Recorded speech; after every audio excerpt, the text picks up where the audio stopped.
Hello മക്കളെ, അപ്പൊ നമ്മുടെ ഓണപരീക്ഷയ്ക്ക് ഉറപ്പായും ചോദിക്കുന്ന ചോദ്യമാണ് DNA-യും RNA-യും തമ്മിലുള്ള വ്യത്യാസം അല്ലേ. അപ്പൊ വ്യത്യാസം നമുക്ക് ഒരു മിനിറ്റ് കൊണ്ട് സിമ്പിൾ ആയിട്ട് പഠിച്ചാലോ. നോക്കിക്കേ, DNA-യുടെ നമ്പർ ഓഫ് സ്ട്രാൻഡ്സ് അല്ലെ, ഇഴകളുടെ എണ്ണം എത്രയാണടാ? അത് 2 ആണെങ്കിൽ RNA-യുടേത് എത്ര വരുന്നു? 1 വരുന്നുള്ളൂ. ഇനി DNA-യിലുള്ള പഞ്ചസാര തന്മാത്ര ഷുഗർ മോളിക്യൂൾ ഏത് തരമാണ്? അത് ഡിയോക്സി റൈബോസ് ആണല്ലേ. ഏതാണ്? ഡിയോക്സി റൈബോസ് ഷുഗർ ആണ്.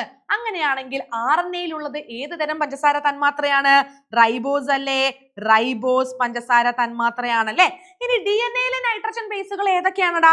അഡിനിൻ ഉണ്ട്, തൈമിൻ ഉണ്ട്, ഗ്വാനിൻ ഉണ്ട്, സൈറ്റോസിൻ ഉണ്ട്. RNA-യിലാണെങ്കിലോ അഡിനിൻ ഉണ്ട്, തൈമിൻ ഉണ്ടോ? തൈമിൻ ഇല്ല. തൈമിന് പകരം ഏതാണുള്ളത്? യുറാസിൽ ആണുള്ളത് അല്ലേ. ഗ്വാനിൻ ഉണ്ട്, സൈറ്റോസിൻ ഉണ്ട്. അങ്ങനെയാണെങ്കിൽ അഡിനിൻ, തൈമിൻ, ഗ്വാനിൻ, സൈറ്റോസിൻ ഇവര് 4 പേരുടെ ഇടയിലും പെയറിംഗിൽ ഒരു പ്രത്യേകതയുണ്ട് അല്ലെ. അതായത് എഡിനിൻ ആരുടെ കൂടെയാണ് പെയർ ചെയ്യുക, ഗ്വാനിൻ ആരുടെ കൂടെയാണ് പെയർ ചെയ്യുക എന്നുള്ളത് അത് നിങ്ങൾ മറക്കാതെ എന്ത് ചെയ്യുക, കമന്റ് ചെയ്യുക.